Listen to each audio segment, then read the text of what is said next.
Good evening, everyone. Welcome to the Voices of Women of Color. We are here in Westbrook Village at Brandy's house, and we are here to have a conversation with the Westbrook Village Tenant Association Board President, some of the residents that we have met while door knocking in the community, and talk about some of the quality of life issues that we're faced with in affordable housing. Today we have a special invited guest, Matt Ritter, who's also running for state representative in your district, who's also a good friend of mine. And I wanted to have a frank, candid conversation. I've been hearing from you all. Tiffany and I actually spoke this morning on the phone about some of the things that you're concerned about in Westbrook and Bowles Park. We just left the 5th District in Chappelle Garden not too long ago, about less than an hour ago, and they had the same concerns about wondering if they have to pay, why do they have to pay if something breaks in their house, how does that fit around state and federal guidelines, who's in charge, who's the overseer, how the board works. And these questions can't be answered without, 1, our voices, 2, without getting out and vote, and 3, holding our representatives who are in these districts accountable to make sure that when they're in these office positions that they're fighting for the things that we need.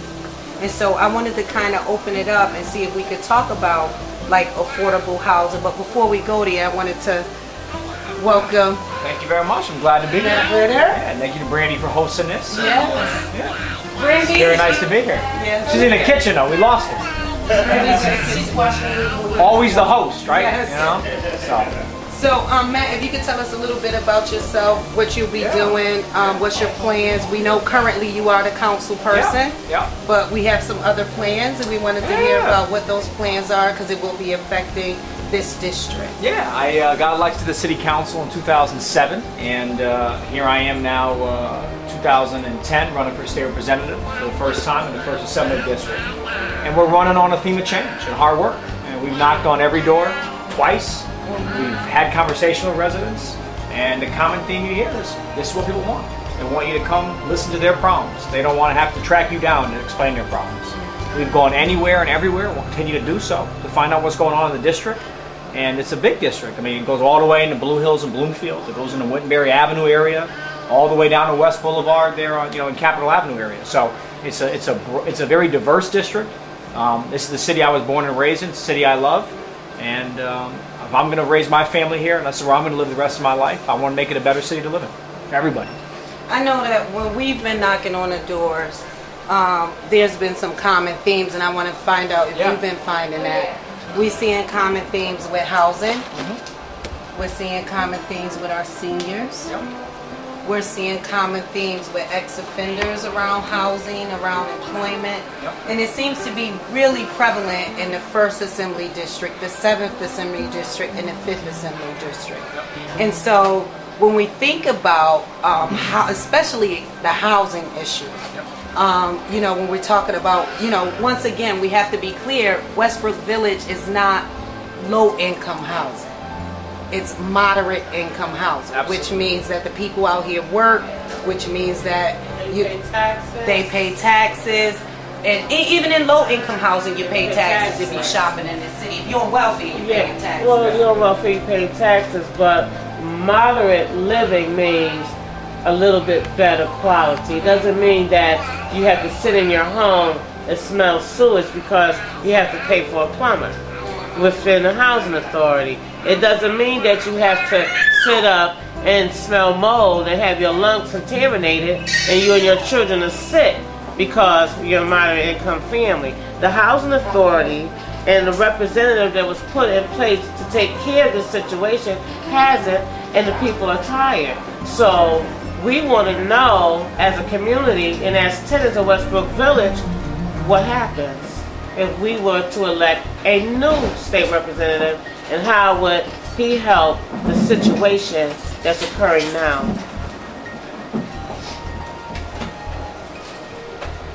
And the first thing you got to do is you got to be here. I mean, you got to understand what the concerns are. You can't assume what concerns are, and you got to be visible. And I think the other thing that there's clearly been no conversation between the city and the state. I've been on a city council for 3 years, and I have never seen a meeting called for us to go to the state capitol to talk about, housing issues, things like that. Never had an invitation extended. The city council, the housing authority, and the state delegation got to work together because we have access to money, they have access to money, and when you combine those resources and you combine that energy, you combine those ideas, that's the best chance to solve problems. If we work as independent entities, it's not going to work. Well, I will say this too, and I agree with that, Matt. And I will say this: the new guy Green at the housing authority is his name, Alan. Green? Alan. He's been very responsive. Yeah, he's a wonderful man. He's been very responsive. He inherited a tough job. He inherited a really tough Absolutely. job. But he hasn't heard from the state either. No, that's right. He hasn't heard from the state either. I had a meeting with Alan on Monday. Exactly. So I want, in all fairness to the housing authority, Alan's top-notch people. Alan's been on the job. I mean, we was out here trying to help put together a petition and do some things. And I got a call back from the housing authority and was voicing my concerns, and they expressed concerns about on the state side of not having follow-up calls and not people returning his calls so they can figure out how to work together around some of the bonding concerns. Yeah. So I think that, given all of the work Annie Walton has done, given that there's some new young people out here, how do you feel about it, Tiffany? What are some of the things you think we should be doing? Don't be shy. My issue with living out here, I've been here for 9 years, and it's deteriorating. My apartment's deteriorating. Like, they don't paint, they don't come fix stuff. If they do fix stuff, I have to pay for it. So I kind of not called so they don't come fix anything. I think that's a big issue. I have 3 kids in a small apartment. We should live a quality of life. My walls be painted. They should come fix the baseboard, come fix my floors. They don't come do it without charging a fee. I do my own extermination. They don't come and exterminate, or at least not in my apartment. Which is ridiculous, because as a housing authority, they are supposed to come and fix things when you call and not charge $200 to unclog a toilet. That's ridiculous. I never heard of anything. And Miss Annie, as you being the president of the Tenant Association, how do you feel when you can't get no results? I feel like this. You live in West Brooklyn? 9 years? Have you ever met me? Yes. I came to the Tenant Association meeting twice. But I'm also a full-time student and I have a full-time job, so I can't come to that meeting if I would like to come to and be part of it. I know I've seen you once. I don't remember twice. But your tenant association, that is where you start. You don't go to the commissioner meeting. I'm there. I can voice my public opinion concerning the people that live here. It's not for me.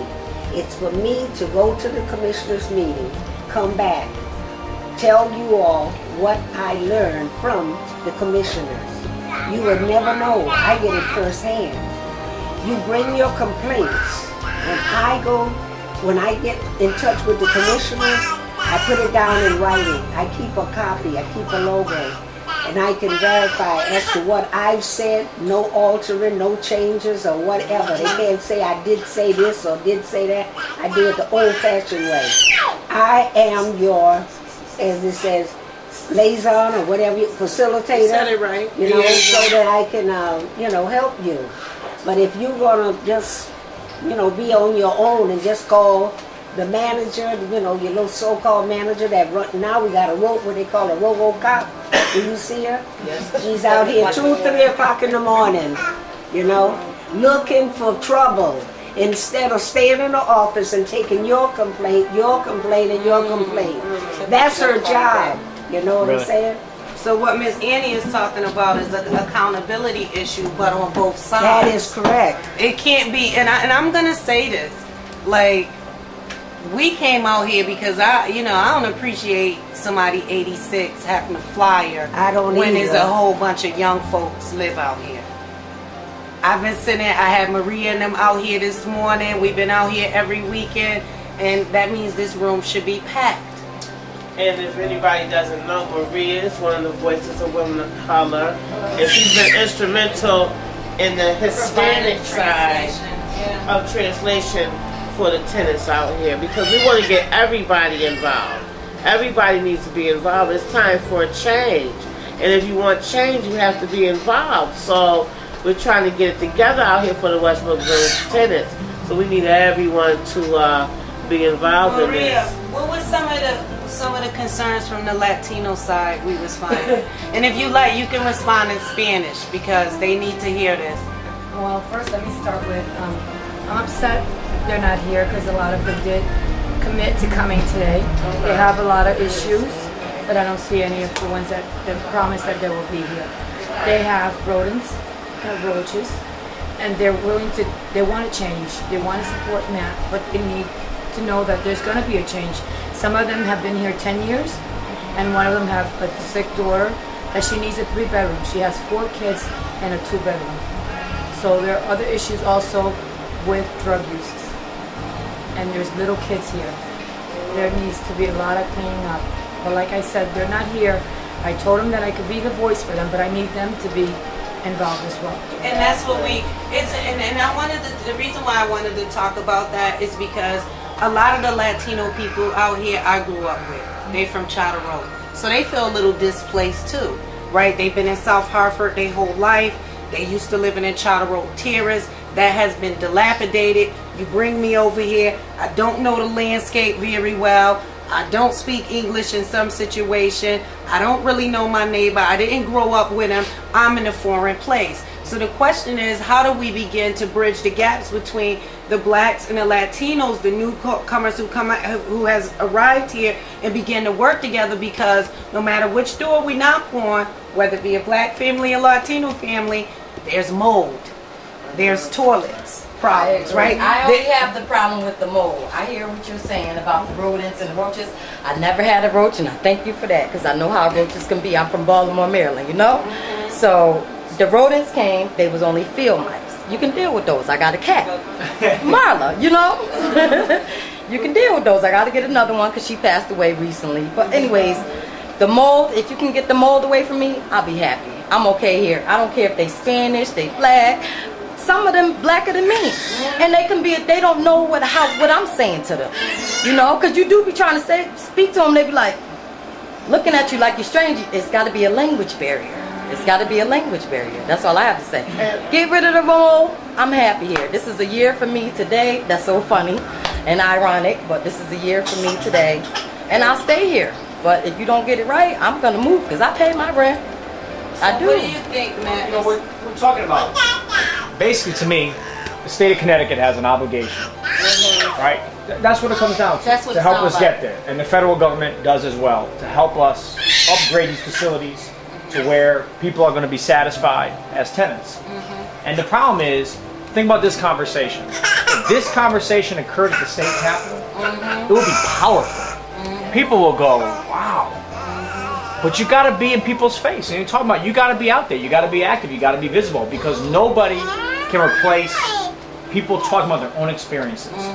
And one of the problems that we probably, I think, face in Hartford is we don't communicate our stories well enough sometimes. But that's my job. My job, if I get elected, is to communicate those stories to the guy from Danbury, to the guy from Greenwich, who would have no idea what's going on here. But we have to take those affirmative steps to do it. It's not easy. It's a relentless pressure. It's a relentless going to committee meetings, talking about what the situation is. But we gonna hold you accountable to go to them committee Absolutely. meetings, because we have had representatives in the past who don't attend. Anyone can That kills us. Anyone can submit anything they want. I'm on the city council. You can submit any resolution you want. That's the easy part.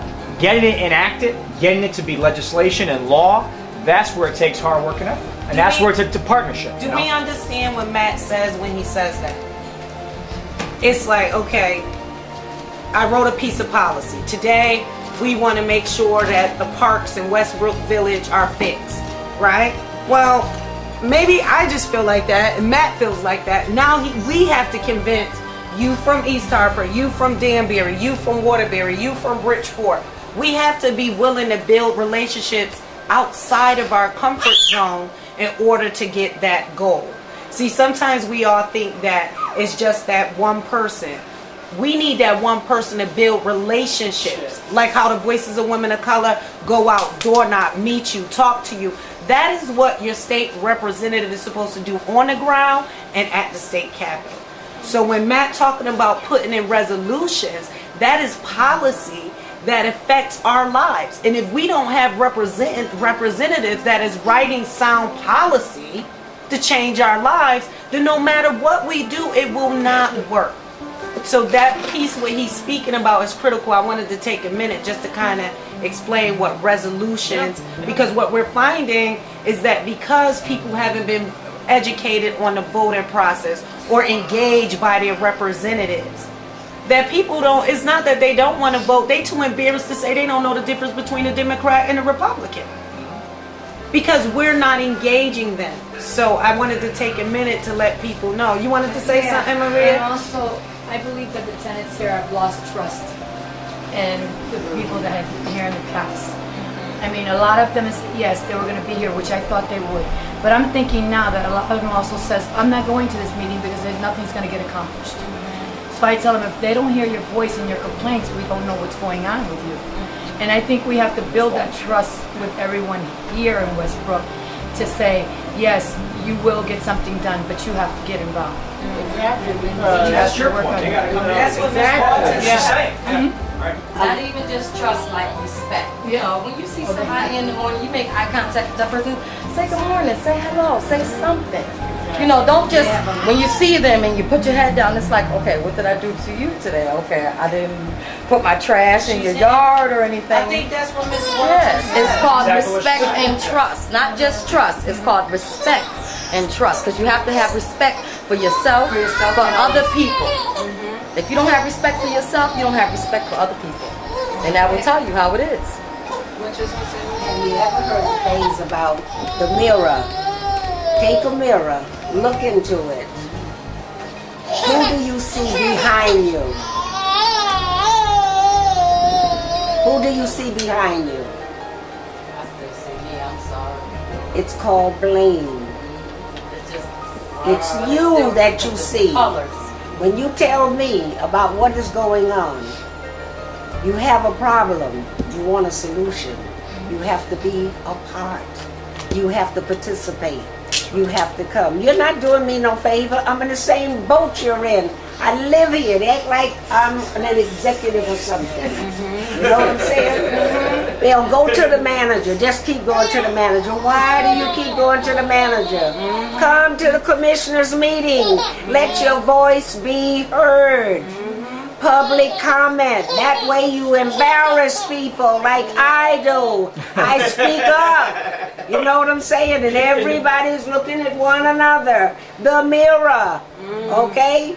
You see your own self. You have your own self to blame. You don't see nobody behind you but you. It's you. So stop the blame game about what they don't do. Do what you should do. Take care of yourself, as it says. I think that's what a no disrespect cutting you off. I think that's what a lot of us do. You know, because I had 2 cats in here, and people used to come to my home, and they're like, I didn't even know you had a cat. You know, it's all about taking care of what you're doing. You can go outside, but if you don't know how to go outside, and then you go outside, and things are like a little mixed up, you're like, okay, I'm just going to have to take care of myself. Because, like, it goes back to the trust thing. Some people out here, they don't even trust their family. Some of them don't even trust themselves. Thank God that's not me, because I trust myself at least, you know? We need some change quickly, because, and we can't afford not to trust.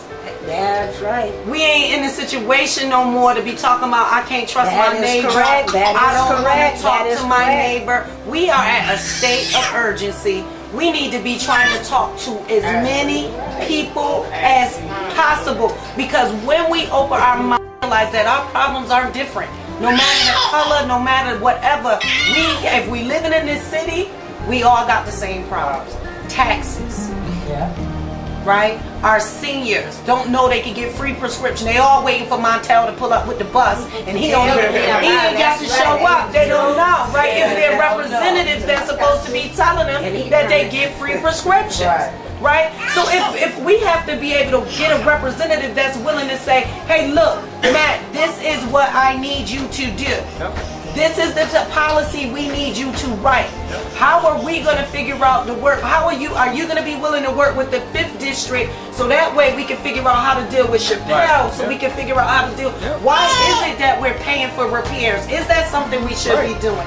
Do we get back our money? These are questions that Matt can ask, but who's going to rally behind her? And I'll tell you a great example, all right? The senior center. We talk about our seniors. That's one of the most proud moments I've had on the city council. We had the North End Senior Center lost a popular quilting program. That's right. With a woman named Edjanetta Miller. Edjanetta Miller lives on Colebrook Street. Edjanetta has lived there for a long time.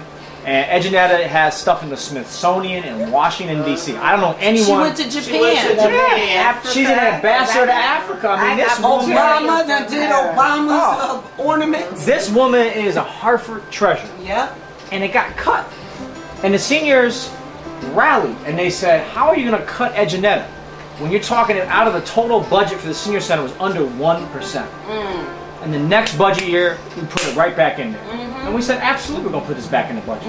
And that was a great example, though. They rallied, they spoke with one voice, they contacted people, and they saw a change because it was a no-brainer.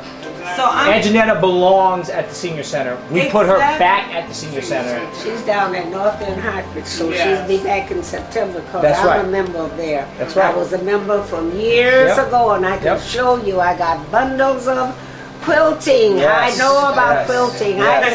She taught me, my mother taught me, my grandmother, and all like that. So see, what you all are talking about, I've already been involved. And as far as the state capitol, I done been there, Matt. She can tell you. PHRN, Public Housing Resident Network. We go from town to town. Same idea. Same idea. That's why I'm here. So see, we have a problem. You know the problem what we have? The problem is that Miss Annie,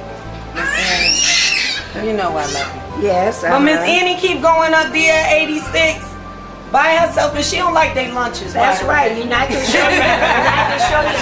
She don't like their lunches, by the way. And we not there with her. It's a problem, people. When we are allowing our seniors who done already did it 50, 60 years, still trying to get up in 100-degree weather with asthma, trying to put out 29 degree, honey, 29 with a quilted coat on and a little hat. I got the picture. I'll bring it and show it to you. Then we have to step up. We have by myself, only 10. Always. We had a meeting here when last month. Yes. And it was what, 2 people?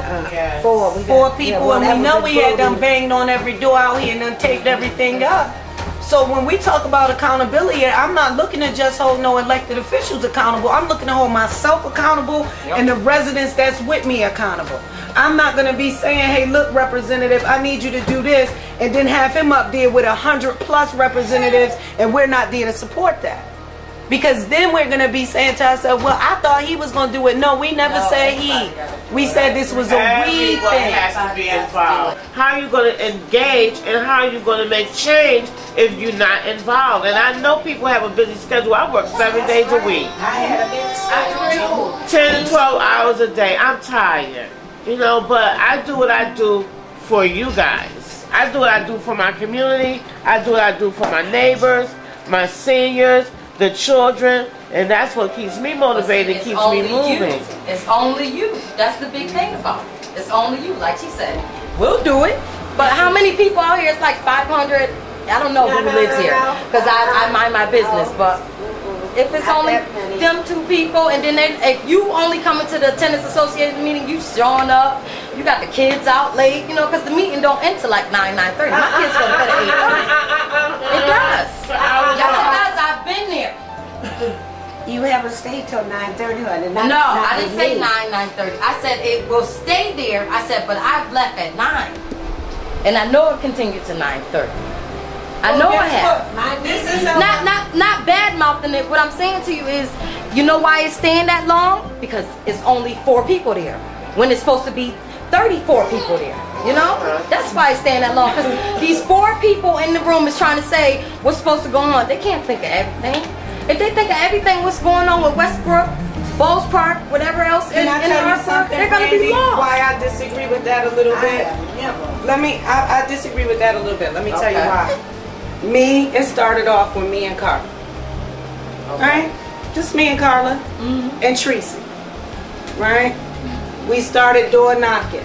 Then we got 5. Then we had 10. Okay. Now we on the south end, we got 10 more over there. We got 4 more in the west end, right? So we don't focus on the people who tell us no, we just focus on the people who tell us yes. So when we started off with 2, we wasn't worried. We was the strongest 2 people there was. And then we became the strongest 3 people that there was. And people began to respect our ability to move like that, right? And then we just start getting calls. How could I be a voice of women? How could I? Now we don't have enough room. We need a building. We can't do it no more out the kitchen table. So you have to crawl. You know that saying, you crawl before you walk? So I just disagree with you, because if one person like Annie Walton been holding it down for the longest time, at this point when I see Annie Walton, I say to Annie Walton, give me the flyers. And while we may not have 50 here today, we still gonna come back next Saturday, because I'm gonna make sure all 40 of them vote. You understand me? So the thing is we can no longer afford to say, oh, I went to 10 doors and only the 9th person stopped. You take that 9th person and say, come on, we gonna go knock on 10 more. And then there's 2 persons. No, you get what I'm saying? But what we have to do is just begin to focus on where we are. Right. Like how we right here, right now. Where we are, how we're engaging in a conversation with Matt, how he's talking about we need to begin to have more relationships at the state capitol. Well, what he's saying to us is that that's where we need to be. You know, we need to start engaging our state representatives, because you can't hold them accountable if you don't engage them. Get the schedules for the budget The meetings council and the meetings. council meetings at City Hall. I mean, there's so many things that we can do to be involved in what's going around in Hartford. So, I don't know. Tiara, being a younger person, how do you feel about things? Well, basically, You've been on the doors. What You've been door knocking. yeah. Well, basically, what I feel like, you know, we as a community, we need to come together and do what we have to do. You know, like I totally agree with what you were saying, Ms. Shanice, about like how we need to, like, you know, get more engaged and get more involved. A lot of people, like, look at the meeting right now. I feel like it's more people that need to be here.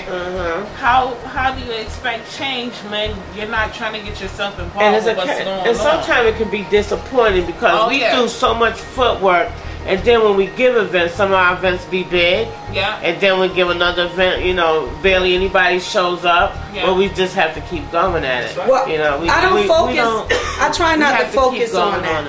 I try to focus on the work. That's right. I try not to focus, because you get caught up. If you know, if I pay for 1,000 flyers to come out and only 100 people come in, I'm happy.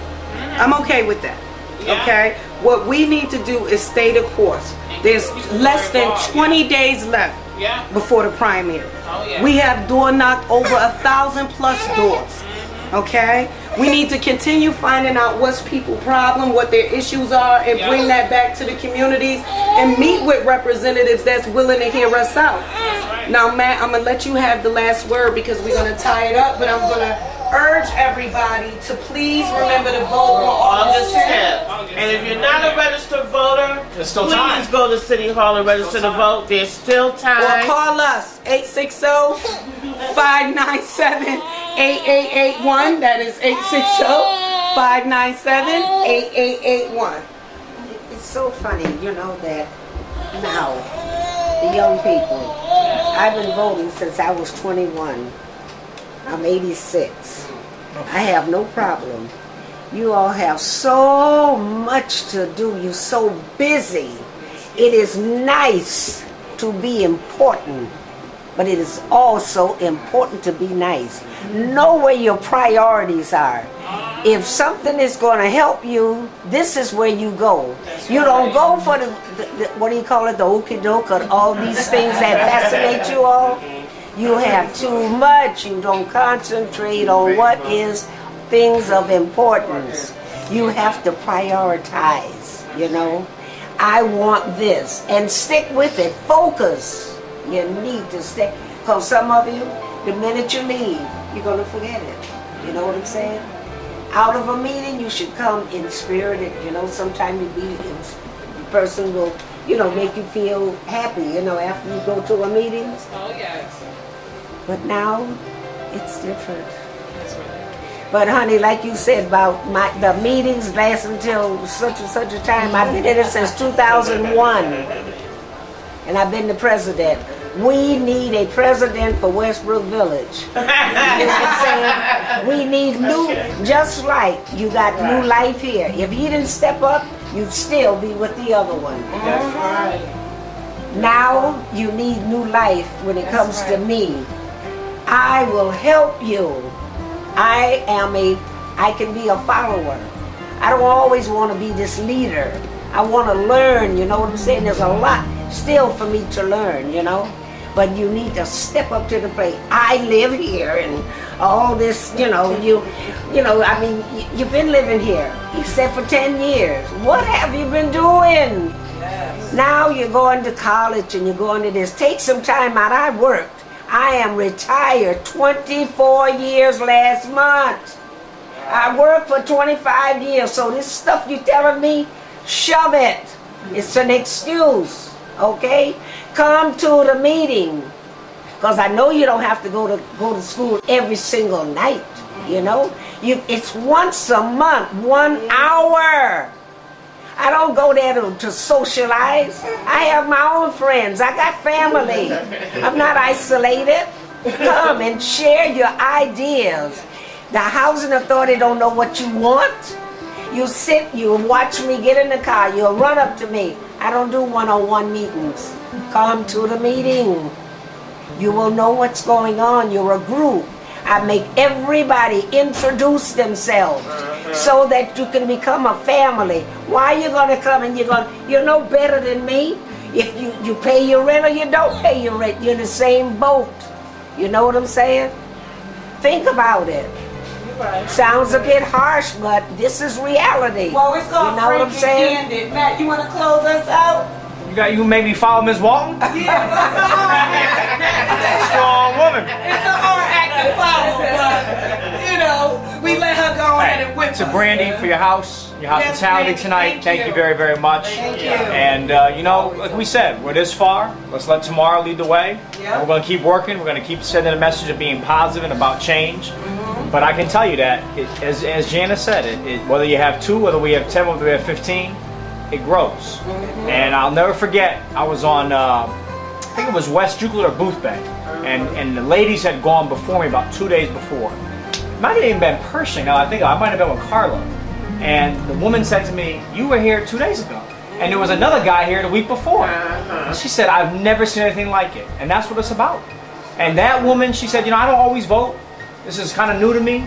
But 3 times in a week, you got my vote. That's me and you. And those are the stories you hear about, and that's what we're going to keep doing. We're this far, we're going to let tomorrow lead the way. Yeah, but you had a person 16 years sat, and you kept him in. You kept him in. What did you gain? If he didn't step up, you'd still be in the same boat. You should know what you want, whether you want change or not. If you want to stay the same way, do what you're doing. Right. You want change, you get up and you make change. And you work for it. And on that note, that's right. And on that note, Voices of Women of Color is going to say thank everyone for coming. Thank you, Councilman Matt Ritter. And like Miss Annie said, in order for change, we have to change. Good night.